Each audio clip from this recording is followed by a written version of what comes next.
નમસ્કાર નિર્માણ ન્યૂઝની વિશેષ રજૂઆત ટુ ધ પોઈન્ટ કાર્યક્રમ સાથે હું છું યજ્ઞ ત્રિવેદી. દર્શક મિત્રો, આજે ટુ ધ પોઈન્ટ કાર્યક્રમમાં વાત કરવાની છે કે આરબીઆઈએ સતત ચોથી વખત જે વ્યાજદરમાં વધારો કર્યો છે ને તેમાં પણ અત્યારે એક જ ક્યાંક કારણ દર્શાવવામાં આવી રહ્યું છે કે અત્યારની જે પરિસ્થિતિ છે, મોંઘવારીનો જે દર ક્યાંક વધી રહ્યો છે ને તેને અત્યારે તો ઘટાડવા માટેના તમામ પ્રકારના ઉપાયો કરવામાં આવી રહ્યા છે. પણ તેની સાથે એક સવાલ એ પણ હોય છે કે જ્યારે 40 વર્ષની વાત કરીએ તો 40 વર્ષમાં પહેલીવાર એવું બન્યું છે કે વિશ્વના જે કહી શકાય કે વિકસિત રાજ્યો છે તેમાં જે પ્રમાણે મોંઘવારીનો દર વધ્યો છે ક્યાંક ત્યાં પણ વ્યાજદરમાં વધારો કરવામાં આવ્યો અને તે જ કારણોસર શું અહીંયા પણ આ વ્યાજદરમાં વધારો કરવામાં આવી રહ્યો છે કે શું, તેના લઈને એક સવાલ યથાવત જોવા મળતો હોય છે. કારણ કે વ્યાજદરમાં વધારો કરવાથી શું મોંઘવારી ઘટશે? આ પ્રકારનો જે નિર્ણય છે, ચલો પહેલી વાર તો અત્યારે સમજ્યા કે ના વ્યાજદરમાં વધારો કરવામાં આવ્યો કે જેના કારણે અત્યારે તો મોંઘવારી ઘટશે તેવું એક કારણ પણ દર્શાવવામાં આવ્યું હતું. પણ આ સતત ચોથી વખત જે આ વ્યાજદરમાં જે વધારો કરવામાં આવ્યો છે તે કેટલો યોગ્ય? કારણ કે મેથી લઈને અત્યાર સુધીમાં વ્યાજદરમાં કુલ 1.90% જે વધારો તો જોવા મળ્યો છે. 0.50% વધારા પછી રેપો રેટ વધીને 5.90% ઉપર પહોંચી ગયો છે. બીજી બાજુ જોવા જઈએ તો ક્યાંક નાણાકીય વર્ષ માટે ફુગાવાનો જે દર છે ને તેનો અંદાજ પણ અત્યારે તો ક્યાંક 6.70% જાળવી રાખવામાં તો આવ્યો છે. પણ જે વિકાસ દર છે જે 2022 અને 2023નો તેમાં ક્યાંક અત્યારે તો 7.20%થી ઘટીને 7% કરી દેવામાં આવ્યો છે. અને હવે સવાલ એ થતો હોય છે કે આ ત્રિમાસિકના ગાળામાં જે પ્રમાણે સતત વધારો કરવામાં આવી રહ્યો છે એક બાદ એક, એ અત્યારે હાલની પરિસ્થિતિમાં કેટલો યોગ્ય? આ તમામ મુદ્દાને લઈને ચર્ચા વિચારણા કરીશું. આ તમામ મુદ્દાને લઈને ચર્ચા વિચારણા કરવા માટે અમારી સાથે જોડી ગયા છે ડૉક્ટર રવિ દિયોરા કે જેઓ માર્કેટ એક્સપર્ટ છે અને ડૉક્ટર કિશોર ભાનુશાળી કે જેઓ અર્થશાસ્ત્રી છે. જે આ બંને સૌથી પહેલાં તો સ્વાગત છે. રવિભાઈ, સૌથી પહેલી શરૂઆત હું આપનાથી કરીશ કે જ્યારે માર્કેટની વાત કરવામાં આવે તો અત્યારે ક્યાંક માર્કેટનો જે ટ્રેન્ડ છે તે થોડોક અલગ જોવા મળી રહ્યો છે. ક્યાંક ડાઉન પણ જોવા મળતો હોય છે, ક્યાંક પ્લસ પણ થતો હોય છે. અત્યારની પરિસ્થિતિમાં આ મેં જે રીતે કહ્યું કે આરબીઆઈએ સતત ચોથી વખત આ જે વ્યાજ દરમાં વધારો કર્યો છે એ કેટલો યોગ્ય? કારણ કે એક જ કારણ અત્યારે પહેલેથી દર્શાવવામાં આવતું હતું અને તે હતું કે મોંઘવારીને અત્યારે ઘટાડવા માટે અથવા તો ડામવા માટે આ પ્રકારનું પગલું લેવામાં આવ્યું છે. આપ તેનાથી કેટલા સહમત છો? જરૂરથી જે આપણે લાસ્ટ પણ મેં વાત કરી હતી કે જો સાચામાં વ્યાજદર વધારાથી મોંઘવારી કાબુમાં આવતી હોત તો સૌથી પહેલી મોંઘવારી કાબુમાં બેંક ઓફ ઇંગ્લેન્ડ ને આવે. મીન્સ કે ઇંગ્લેન્ડ ને આવે. અત્યારે જો બેંક ઓફ ઇંગ્લેન્ડ છે વર્લ્ડનું સૌથી મોટું સેન્ટ્રલ બેન્કર છે ને, મીન્સ કે વન ઓફ ધ મોટું એક સેન્ટ્રલ બેન્કર છે અને એને વર્લ્ડમાં સૌથી પહેલા વ્યાજદરમાં વધારો ચાલુ કર્યો હતો. જેટલું વ્યાજદરમાં વધારો કરતા રહ્યા, ઇન્ફ્લેશન ત્યાં પણ વધતું રહ્યું અને ડબલ ડિજિટમાં ઇન્ફ્લેશન પહોંચી ગયું. આઈ થિંક કે બેઝિક શું હતું કે ત્યારે આગળ કોવિડ પછીની ટ્રીટમેન્ટ થઈ અને કોવિડ પછીની ફાઇનાન્શિયલ પરિસ્થિતિને સાનુકૂળ રાખવા માટે કે એની ઇમ્પ્લિકેશન્સ યુએસમાં ના આવે એના માટે જે મોટું જે ડોઝ સ્ટિમ્યુલસના પાર્ટ રૂપે લિક્વિડિટી ન આવે, આ જ્યાં સુધી સંપૂર્ણપણે ખેંચાશે નહીં અને ધીમે ધીમે એની ઇમ્પેક્ટ જશે. આઈ થિંક કે વ્યાજદરમાં આટલો એગ્રેસિવ વધારો કરશે કે નહીં કરે કોઈ ફરક એટલો મોટો પડવાનો નથી. કારણ કે હા, આનું જે ઇકોનોમી ઉપર ડેફિનેટલી ઇમ્પેક્ટ આવે ને, જે ઇકોનોમી પર ઇમ્પેક્ટ આવશે અને એનાથી જે લોકોની ખરીદ શક્તિ ઉપર જે ટાર્ગેટ થશે તો મારા હિસાબે ઇકોનોમી ઇન્ફ્લેશન બને ઘટશે, ઇકોનોમિક ગ્રોથ પણ ઘટશે અને એના જ હિસાબે 7.2%થી જે ગ્રોથનું એસ્ટિમેટ ઘટાડી 7% કર્યું છે. હાલાકી અત્યાર સુધી જેટલી સેન્ટ્રલ બેન્કોની પોલિસી આવી છે એમાં સૌથી સારી પોલિસી, સૌથી ઉત્તમ પોલિસી અત્યારે રિઝર્વ બેંક ઓફ ઇન્ડિયાએ અનાઉન્સ કરી છે. કારણ કે જે વર્લ્ડના સેન્ટ્રલ બેન્કો છે એમાં બેંક ઓફ ઇંગ્લેન્ડ હોય, ફેડરલ રિઝર્વ હોય, ઈસીબી હોય, તમામ સેન્ટ્રલ બેન્કરોએ એટલું બધી હોકિશ પોલિસી ટર્ન કર્યો, આટલી બધી ઇન્ટરેસ્ટ રેટ વધારા અને છતાં હજી પણ એમના ટર્ન ચેન્જ નથી થયા. અને સડનલી ગત વીકમાં શું થયું, બધાના ટર્ન ધીમે ધીમે ડવિશ થવા માંડ્યા અને સાથે મીન્સ કે યુકે ને તો પેકેજ પણ આપવું પડ્યું એનર્જી કોસ્ટ માટેનું. સાથે જે ફાઇનાન્શિયલ ઇમ્પ્લિકેશન્સ થઈ વર્લ્ડમાં એ ઘણી નકારાત્મક થઈ. કારણ કે પોલિસીની સર્ટનિટી છે એ રાઇઝિંગ રેટ હોય કે ફોલિંગ રેટ હોય, સર્ટનિટી ઓલવેઝ માર્કેટને પસંદ આવે છે. અનસર્ટનિટી હોય છે ક્યારે પણ માર્કેટ એને પચાવી નથી શકતું અને આના જ હિસાબે જોઈએ તો ગયા વીકમાં મોટો ડામાડોળ થયો. પરંતુ છતાં ભારતીય માર્કેટ અને ભારતીય ઇકોનોમી, મને એવું લાગી રહ્યું છે જે રિઝર્વ બેંક ઓફ ઇન્ડિયાએ જે પોલિસી આપી છે, આઈ થિંક કે આ એક ઘણી સરાહનીય પોલિસી છે.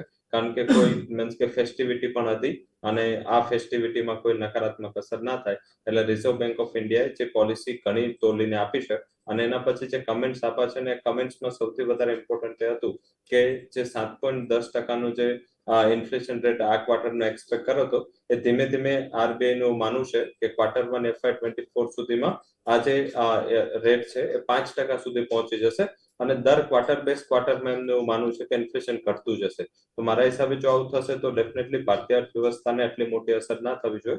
આઈ થિંક આ બધી જે પોલિસીના ડિસિઝન છે અને એમાં પર્ટિક્યુલર કાલની પોલિસી છે આઈ થિંક માર્કેટને ડેફિનેટલી પસંદ આવી હશે કારણ કે એનો હોકિશ ટોન નહોતો, પરંતુ મારા હિસાબે રિઝર્વ બેંક ઓફ ઇન્ડિયાને પાછી પાની નહીં કરવી પડે જે રીતે મોટા સેન્ટ્રલ બેન્કરોએ પાછી પાની કરવી પડી રહી છે. અને આગળ એક મહિનો હજી પણ કઈ એટલા મોટા નેગેટિવ ચેન્જ ગ્લોબલ લેવલે થવાના નથી કારણ કે યુએસ નું ઇલેક્શન નવેમ્બરમાં જ્યાં સુધી કમ્પ્લીટ નહીં થાય મિડ ટર્મ ઇલેક્શન ત્યાં સુધી વર્લ્ડ થોડું થાળે પડીને ચાલશે. પરંતુ જીઓપોલિટિકલ રિસ્ક હજી પણ ઊભું છે. ગવર્નરે પણ કાલે જે કીધું કે હજી પણ ક્રૂડના પ્રાઇસ અને ફૂડના પ્રાઇસ રિલેટેડ અનસર્ટનિટીઝ છે તો આ બે મૂડ માહોલ ચેન્જ કરી શકે છે. આના ઉપર ડેફિનેટલી આરબીઆઈ વિજિલન્ટ હશે જ, પરંતુ જે પણ પોલિસી ટર્ન છે એ મને રિઝલ્ટ લાગ્યું કાફી એમને તોલીને પોલિસી છે અને ઇન્ફ્લેશન મારા હિસાબે ઘટતા બહુ ટાઈમ લાગી જશે. ગ્લોબલ લેવલ તો ડેફિનેટલી લાગશે કારણ કે અત્યારે બધા પોતાની લિક્વિડિટીને જે પાછી ખેંચતા હતા તે ધીમે ધીમે સ્ટોપ કરી રહ્યા છે અને જો આ રીતે ધીમે ધીમે એ લોકોનો પેસ અલગ થશે કે હવે પોલિસી ટોનમાં કોઈ ચેન્જ થશે તો બોન્ડ માર્કેટ માટે ડિઝાસ્ટર નિર્ણય હશે. તો આવું જો ડેફિનેટલી બેંક ઓફ ઇંગ્લેન્ડે કરી દીધું છે પણ ફેડરલ રિઝર્વ કે ECB આવું ડિસિઝન ના લે તો સારું રહેશે, નહીં તો ઇન્ફ્લેશન પાછું જતા 2 થી 3 વર્ષ લાગી જશે. બિલકુલ. એક બાજુ જ્યારે સવાલ પણ એ થતો હોય છે ને કિશોરભાઈ કે જ્યારે વૈશ્વિક સ્તરની વાત કરવામાં આવતો વૈશ્વિક સ્તરે અત્યારે મોંઘવારીનો દર જે ઘણો બધો જોવા મળી રહ્યો છે ક્યાંક તેની પર લગામ લગાવવા માટે પણ એક પ્રકારનો પ્રયત્ન પણ થઈ રહ્યો છે. પણ સાથે જે રીતે કેન્દ્રીય બેન્કોએ જે આક્રમક વલણ અપનાવ્યું છે અને જે પ્રમાણે વ્યાજ દરોમાં વધારો કર્યો છે તે જ આખી જે કહી શકાય કે સિચ્યુએશન અહીંયા પણ જોવા મળી રહી છે. વ્યાજ દર ઘટાડો મોંઘવારી આપોઆપ ઘટી જશે તે વલણને અત્યારે હાલ આપ પણ કઈ રીતે જોઈ રહ્યા છો? અને સાથે એક સવાલ એ પણ કે એવી પણ વાત સાંભળવા મળી છે કે નજીકના ભવિષ્યમાં તે ક્યાંક નુકસાનકારક પણ સાબિત થઈ શકે છે. કઈ રીતે આપ જોઈ રહ્યા છો? યજ્ઞભાઈ, હમણાં થોડા દિવસ પહેલા લગભગ 2 દિવસ પહેલા જ વર્લ્ડ ઇકોનોમિક ફોરમનો એક રિપોર્ટ આવ્યો હતો અને રિપોર્ટમાં એ લોકોએ કીધું હતું કે 64 કે 67% જે અર્થશાસ્ત્રીઓ છે એ પેનલના એ લોકોનું જજમેન્ટ એવું આવ્યું હતું અને એમાં આખું હું આગળ કોટ કરું તો world is eight point of significant economic danger. એનો મતલબ સીધો એવો હતો કે વૈશ્વિક જે તંત્ર છે એ આર્થિક ડેન્જર ઉપર અટકેલું છે અને 2023માં ફરી મંદી આવવાની પૂરેપૂરી શક્યતા છે એવું 67% અર્થશાસ્ત્રીઓનું માનવું છે. હવે એટલે જ્યારે તમે આપણે રિઝર્વ બેંકની જે નિર્ણયની વાત કરીએ છીએ રેપો રેટ વધારવાની, એમને આપણે ખરેખર તો વૈશ્વિક ફલક ઉપર જોવું પડશે. અને એક આ થર્ડ વેવ આવે છે. પહેલી વેવ આવી તમારી કોવિડની આવી, એમાંથી આપણે ક્યાંક ને ક્યાંક બહાર આવવાનો પ્રયત્ન કરતા હતા અને ત્યાં વૈશ્વિક લેવલ પર જે યુક્રેન અને રશિયાની વોરની જે વેવ આવી અને હવે જે થર્ડ વેવ આવે છે એ થર્ડ વેવ કોમ્પિટિટિવ ઇન્ટરેસ્ટ ઇન્ક્રીઝની વાત છે. એટલે આરબીઆઈ ઇન્ટરેસ્ટ રેટ વધારે હોય એની પાછળના મલ્ટિપલ રીઝન્સ હોય. અત્યારે આપણે એમ કહીએ કે ભાઈ ભારતમાં મોંઘવારીને કંટ્રોલ કરવા માટે આપણે ઇન્ફ્લેશન રેટ ઇન્ટરેસ્ટ રેટ વધાર્યો છે જેથી કરીને મોંઘવારી કાબુમાં આવે, પણ એની સાથે સાથે ફેડરલ રિઝર્વ બેન્કે પોતાના વ્યાજના દર વધાર્યા એટલે આપણે વધારવા પડ્યા. ફેડરલ રિઝર્વે કેમ વધાર્યા? તો કે ત્યાં મોંઘવારી છે. યુએસ તમે કીધું એ રીતે કે 40 વર્ષમાં સૌથી હાઈએસ્ટ રેટ ઉપર છે, ત્યાં મોંઘવારીનો દર 9%ની આજુબાજુ છે. યુરોપિયન યુનિયન પણ 8-7.5%ની આજુબાજુ મોંઘવારીનો દર છે. હવે એને તમે જો ટોટાલિટીમાં જુઓ તો આ બધું શરૂ ક્યાંથી થયું? તો શરૂ થયું કે જ્યારે કોવિડ અને આ પછી યુક્રેન વોરની આવી ત્યારે અમેરિકન અર્થતંત્રમાં એ લોકોએ, because dollar A global currency છે, એટલે અમેરિકાએ ઘણા બધા ડોલર છાપ્યા, પ્રિન્ટ કર્યા અને માર્કેટમાં મૂકી દીધા. હવે એ જરૂર કરતા વધારે કરન્સી પ્રિન્ટ થાય એટલે મોંઘવારી આવે, અર્થશાસ્ત્રનો સીધો સિદ્ધાંત છે. એમાં અમેરિકાનું અર્થતંત્ર મોંઘવારીમાં સપડાયું. હવે અમેરિકાના અર્થતંત્રને મોંઘવારીમાંથી બહાર લાવવા માટે ફેડરલ રિઝર્વે પોતાના વ્યાજ દરમાં વધારો કર્યો. હવે જ્યારે અમેરિકામાં વ્યાજ દર વધે અને બીજા દેશોમાં જો વ્યાજ દર ન વધે તો અમેરિકાનું જે ઇન્વેસ્ટમેન્ટ જે બીજા વિશ્વના દેશોમાં છે અમેરિકામાં પાછું ખેંચાય અને એક મૂડીનો આઉટફ્લો થાય. હવે આઉટફ્લો ન થાય એના માટે વિશ્વના બીજા દેશોએ પણ વ્યાજના દર વધારવા પડે. અને જ્યારે આ પ્રકારના કોમ્પિટિટિવ વ્યાજના દર, એટલે હું કદાચ સાદી ભાષામાં કહું ને તો અમેરિકા શું કરે છે, અમેરિકા પોતાને ત્યાં જે ઇન્ફ્લેશન છે એને એક્સપોર્ટ કરી રહ્યું છે. એટલે અમેરિકાનું ઇન્ફ્લેશન આખા વિશ્વમાં પ્રસરી રહ્યું છે અને એના કારણે આખું વૈશ્વિક અર્થતંત્ર ભરડામાં આવી રહ્યું છે. અને એ તંત્રને જોતા 2023માં રિસેશન આવવાની શક્યતા 100% છે જ. હવે આ તંત્રમાં ભારત જેવા અર્થતંત્રએ કરવું શું? ક્યાંક ને ક્યાંક આપણે હજુ વૈશ્વિક જે સપ્લાય ચેઇન છે એમાં એટલા ડિસરપ્શનમાં આપણે થોડા ઓછા કનેક્ટેડ છે, કેમ કે વિશ્વમાં જીડીપીમાં માનો કે એક્સપોર્ટમાં માનો કે એફડીઆઈમાં માનો ભારતનો એટલો મોટો એક માર્જિન નથી. ભારત એક વૈશ્વિક તંત્ર એ રીતે અટકાયેલું નથી. એટલે જ્યાં સુધી અમેરિકાનું અર્થતંત્ર બેઠું નહીં થાય ત્યાં સુધી વિશ્વના અર્થતંત્રમાં બેઠા થવાની શક્યતા ઓછી છે. ઓકે, હવે અમેરિકાને અર્થતંત્રને બેઠું કરવા માટે એમની પાસે એક જ પગલું હતું પહેલા, કે એ લોકોની મોંઘવારીનો દર કાબુમાં કરવો. હવે જો એ મોંઘવારી દર કાબુ કરવા માટે વ્યાજ દર વધારે છે તો ઇન્ડિયામાંથી આપણી ઇન્ડિયાની ફોરેન એક્સચેન્જ રિઝર્વ જે $600 બિલિયન ની ઉપર હતી એ ઘટી ગઈ. કેમ? રૂપી વોઝ આઉટફ્લોઈંગ. ભારતમાંથી રૂપિયો પાછો જતો હતો બીજા દેશોમાં. કેમ? તો કે ત્યાં વ્યાજ દર વધારે છે, આપણે ત્યાં વ્યાજ દર ઓછા છે. એટલે ક્યાંક ને ક્યાંક એને પણ તમારે સાંકળવાની વસ્તુ આવે છે. ઓકે, એટલે આ વસ્તુને જે વ્યાજ દર છે એને માત્ર આપણે એવું જોઈએ કે રેપો રેટ વધ્યો એના કારણે મારું ઈએમઆઈ વધશે, એના કરતા એને ગ્લોબલ પરિપ્રેક્ષમાં જોવાની જરૂર છે. ગ્લોબલ પરિપ્રેક્ષમાં જોશો તો એનું સોલ્યુશન તમારે ગ્લોબલ પરિપ્રેક્ષમાં જ લાવવું પડશે. બિલકુલ. અત્યારે જ્યારે ગ્લોબલ પરિપ્રેક્ષની તો વાત કરતા હોઈએ ને, પણ તેની પહેલાં આપણે જ્યારે ભારતની વાત કરીએ, ભારતમાં એક બાજુ ક્યાંક ઈએમઆઈ છે એ અમુકને પરવડે છે અને અમુકને નથી પણ જે પરવડતા, અને ક્યાંક તેમના દ્વારા એમ પણ કહેવામાં આવ્યું છે કે એક બાદ એક જો આ ઈએમઆઈમાં વધારો જ કરી દેવામાં આવશે તો અમે અત્યારે તો કઈ રીતે એડજસ્ટમેન્ટ કરીશું તેના લઈને સવાલ યથાવત છે. રવિભાઈ, જ્યારે આરબીઆઈના ગવર્નરની વાત કરીએ ને તેમના દ્વારા એમ કહેવામાં આવ્યું કે સમગ્ર વિશ્વ અત્યારે તો સંકટમાંથી પસાર થઈ રહ્યું છે. વિશ્વભરના જે શેર બજાર છે જેમાં ઉથલપાથલ પણ જોવા મળી રહી છે. ફુગાવો અત્યારે તો તમામ ક્ષેત્રો માટે એક ચિંતાનો વિષય બની ગયો છે. પણ FY23 એટલે કે ફાઇનાન્શિયલ યર 23માં બીજો ક્વાર્ટરમાં માંગ પણ સારી રહેશે તેવું એક અનુમાન કરવામાં આવી રહ્યું છે. એક સવાલ એ આપને કે જ્યારે બેન્કિંગ સેક્ટરની વાત કરવામાં આવે, એટલે કે આ ઈએમઆઈને લગતો જ્યારે મુદ્દો છે, બેન્કિંગ સેક્ટર અત્યારે તો કેવા પ્રકારના જે પરફોર્મન્સમાં જોવા મળી રહ્યું છે, સાથે શું મોંઘવારીની સામે આ એક જ ઉપાય છે કે વ્યાજ દર વધારવાના મોંઘવારી ઘટી જાય તેમ? ઉપાય ઘણા છે, પરંતુ અત્યારે જે ઉપાય કરવાના છે એના માટે સમય નથી લોકો પાસે, અને એમાં આ યુક્રેન રશિયા વોર છે એ ઘણો નેગેટિવ રોલ ભજવે છે. કારણ કે જ્યારે સપ્લાય જોઈતી હતી ત્યારે સપ્લાય ના આવી, એના હિસાબે ત્યારે મોટો ફુગાવો આવ્યો. અને અત્યારે જો તમે અમેરિકાના ડેટા જો કે યુકે ના બધા ઓગસ્ટના ડેટા આવે છે, સપ્ટેમ્બરમાં થોડા પ્રાઇસીસ બધાના ઈઝ થયા છે. તમે જો પામ ઓઇલ જોશો તો 50% ભાવ થયા છે. અને આનાથી શું થશે, આગળ જતા જે એગ્રી ગ્રોથ આપણો અત્યારે થોડો સારો છે ત્યાં થોડું ઉથલ પાથલ ફરીથી આવશે. આઈ થિંક ઇન્ડિયા છે એને થોડું એગ્રીકલ્ચર સાઈડ અત્યારે આપણને ઘણું સારું પરફોર્મન્સ કોવિડના ટાઈમથી એગ્રીકલ્ચર ઇકોનોમી ઘણું સારું કરી રહી છે. પરંતુ ગયા વર્ષની સરખામણી આ વર્ષે પ્રાઇસ ઘણા ઓછા છે. તો જો ટાયર 3-4 સિટીઝ છે આજે રૂરલ ઉપર ઘણા મોટા નિર્ભર છે, તો આઈ થિંક કે નાના લેવલે તમને થોડા આના પ્રશ્ન દેખાશે. આઈ થિંક કે ડિમાન્ડને લઈને જે આરબીઆઈ ગવર્નરે જણાવ્યું છે, આ ઇકોનોમીની પરિપ્રેક્ષમાં ડેફિનેટલી એ સાચી વાત છે. ડિમાન્ડ સારી છે. અત્યારે જે પણ ઓનલાઈન સેલ્સ ચાલી રહ્યા છે, એમેઝોન હોય કે પછી ફ્લિપકાર્ટ હોય, જેટલા સેલ્સ છે એક રેકોર્ડ સેલ્સ થઈ રહ્યો છે.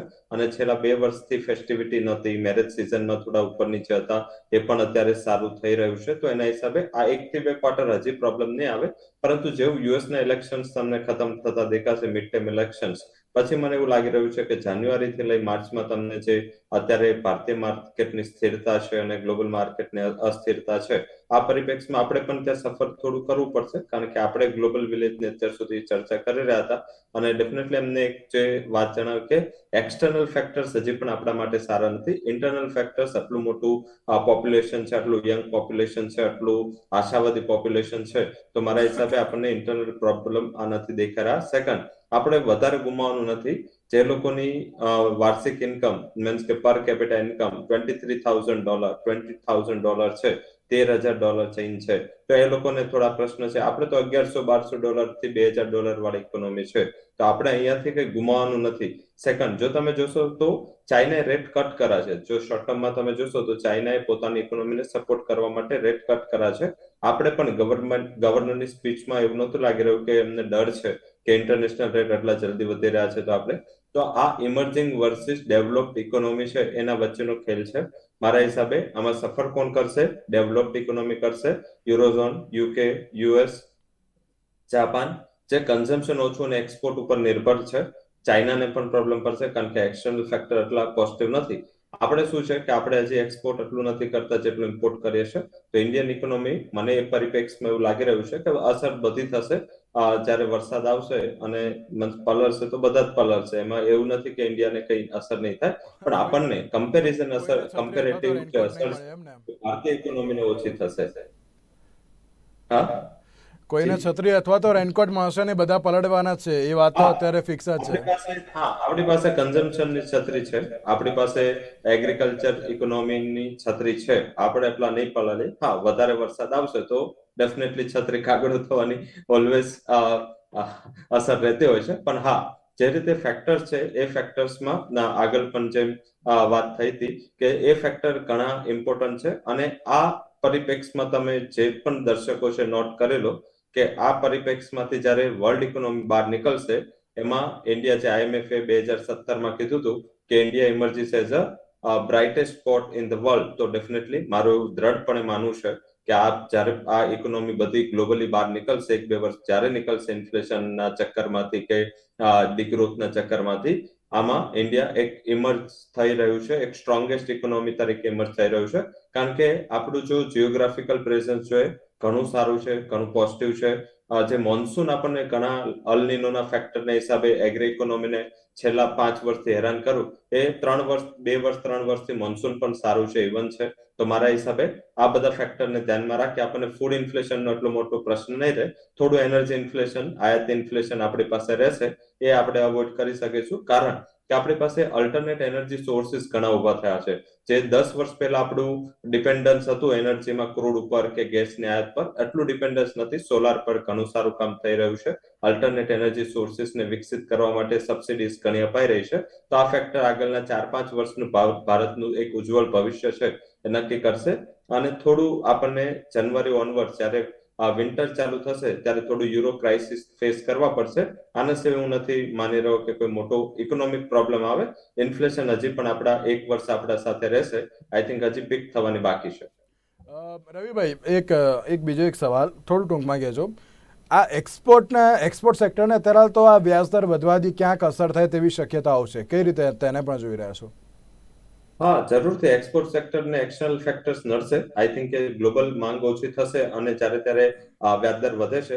એક્સપોર્ટ કંપનીઓ છે એ પોતે પોતાના જે પણ ફાઇનાન્સ છે એની રિક્વાયરમેન્ટ લોઅર ફાઇનાન્સથી કરી રહી હતી. કારણ કે અમેરિકા છે કે જ્યાં લોઅર ઇન્ટરેસ્ટ રેટ વાળી ઇકોનોમી છે, ત્યાંથી આપણે ફાઇનાન્સ લઈ શકતા હતા. એક્સપોર્ટના જે બિલ્સ છે ડિસ્કાઉન્ટ થઈ શકતા હતા ને ઓછા રેટ પર લોન્સ આવતી હતી. હવે લોન વધારે રેટ પર આવશે અને ડિમાન્ડ થોડી ઓછી રહી છે. ગ્લોબલી ફેક્ટર આ ડેવલપ થઈ રહ્યા છે. તો એક્સપોર્ટ ઇકોનોમી છે, જે લોકો એક્સપોર્ટ ડિપેન્ડન્ટ સેક્ટર્સ છે જે ભારતના, એને થોડી અસર આની થશે કારણ કે ગ્લોબલ પરિસ્થિતિ એટલી સાનુકૂળ નથી. જી કિશોરભાઈ, આપકી કહેવા માંગતા હતા ને સાથે એક સવાલ આપને પણ એ કે જ્યારે અત્યારે અર્થતંત્રની જ વાત કરતા એને જે સતત ચોથી વખત આ વ્યાજદરમાં વધારો કરવામાં આવ્યો છે, મોંઘવારી ઘટાડવા માટે ક્યાંક જે કેન્દ્રીય બેન્કો છે તેમના દ્વારા આ પ્રકારનો નિર્ણય લેવામાં આવ્યો, એટલા માટે તરાલ તો રિઝર્વ બેન્ક ઓફ ઇન્ડિયા પણ આ પ્રકારનો નિર્ણય લઈ રહી છે. એટલે કે તમે તરાલ તો એ જ કરો, હું પણ તમારા જેવું જ કરવા દઉં છું, એ પ્રકારનો ટ્રાય ભારત માટે તરાલ તો કેટલો યોગ્ય, અને આ માત્ર એક જ ઉપાય, આપ શું કહેશો તેના લઈ? જસ્ટ આપણી જે ચર્ચા થતી હતી એમાં હું એડ કરીશ. 1997માં ઈસ્ટ એશિયન ક્રાઇસિસ આવ્યા હતા, થાઈલેન્ડ, મલેશિયા અને ત્યાં મોટા ઇકોનોમિક ક્રાઇસિસ આવ્યા હતા. પછી 2008ના હમણાં રિસન્ટ આપણા અમેરિકાના ક્રાઇસિસ આવ્યા. અને એ બધા ક્રાઇસિસમાંથી જ્યારે ક્રાઇસિસ પૂરા થયા અને આખું ઓવરઓલ એનાલિસિસ નીકળ્યું ત્યારે ઇન્ડિયા એક સારા સ્પોટ તરીકે ઇમર્જ થયું છે. એટલે આપણે રવિભાઈની માર્કેટની ભાષામાં કહીએ તો ઇન્ડિયાના ફંડામેન્ટલ બહુ સારા છે. ઓકે, એટલે that is a good part of it. જ્યાં સુધી આ કોમ્પિટિટિવ ઇન્ટરેસ્ટ રેટનો સવાલ છે ને, એમાં અત્યારે તો એવું છે કે એક તો તમે તમારા દેશની મોંઘવારીને કાબુ કરવા માટે તમે તમારા દેશના કોન્ટેક્સમાં એક પરિપ્રેક્ષમાં નિર્ણય લો છો, અને બીજો નિર્ણય એવો છે તમારે વૈશ્વિક ફલક ઉપર વાત કરવી છે. જે રીતે અત્યારે આપણે આની વાત કરી મોંઘવારી અને આપણા એક્સપોર્ટને લઈને, તો સાથે સાથે કેમ કે મોંઘવારીના ત્યારે તમે ઇન્ટરેસ્ટ રેટની વાત કરો છો ત્યારે તમે તમારા રૂપીની વેલ્યુ પણ જુઓ છો ને, ડોમેસ્ટિક કરન્સીની, કેમ કે રૂપી વેલ્યુ ડીવેલ્યુ થઈ રહ્યું છે. આજે આપણે 81 ઉપર ક્રોસ કરી ગયા છે. હવે જ્યારે તમે મોંઘવારી ને કાબુમાં રાખવાની વાત કરો છો ત્યારે તમારે આ પણ જોવું પડશે કે જ્યારે તમે વ્યાજ રેટ વધારો છો ત્યારે તમારી કરન્સી બહાર જાય છે કે એ કરન્સીની વેલ્યુને સ્ટેબલ કરવા માટે તમે શું કરી રહ્યા છો, ભાઈ તમારો ડેટ ટુ જીડીપી રેશિયો ક્યાં પહોંચી રહ્યો છે. એટલે એ બધા ફેક્ટરને સાથે લઈને નિર્ણય લેવામાં આવતા હોય છે. પણ જરૂર એ છે કે આરબીઆઈ જ્યારે નિર્ણય લે, મોંઘવારી વધે, ઈએમઆઈ તમારો વધવાનો છે, ઇન્ટરેસ્ટ રેટ વધે છે, અને ઇન્ટરેસ્ટ રેટ વધવાની સાથે સાથે એક તો ઇન્વેસ્ટમેન્ટ ઘટે અને સાથે અનએમ્પ્લોયમેન્ટ વધવાનું છે.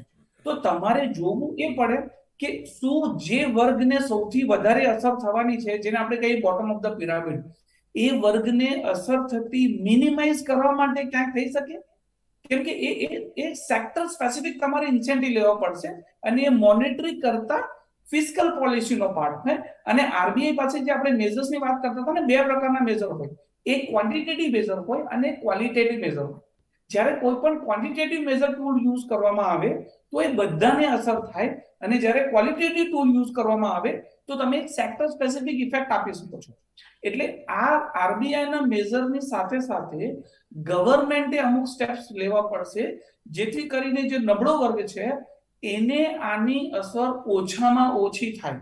નહીં તો શું થશે, નહીં તો આગળ જતા જે અનુમાન લગાવવામાં આવેલું છે અને જે ઘણા બધા દેશોમાં સ્ટાર્ટ થઈ ગયું છે, સોશિયલ અનરેસ્ટ થશે, સામાજિક તમારું તંત્ર તૂટવા માંડશે. એટલે એ આરબીઆઈ ની સાથે સાથે ગવર્મેન્ટે પણ પોતાની જાતે અમુક પગલા લઈ અને એક સ્થિતિને સાચવવાનો પ્રયત્ન કરવો પડશે.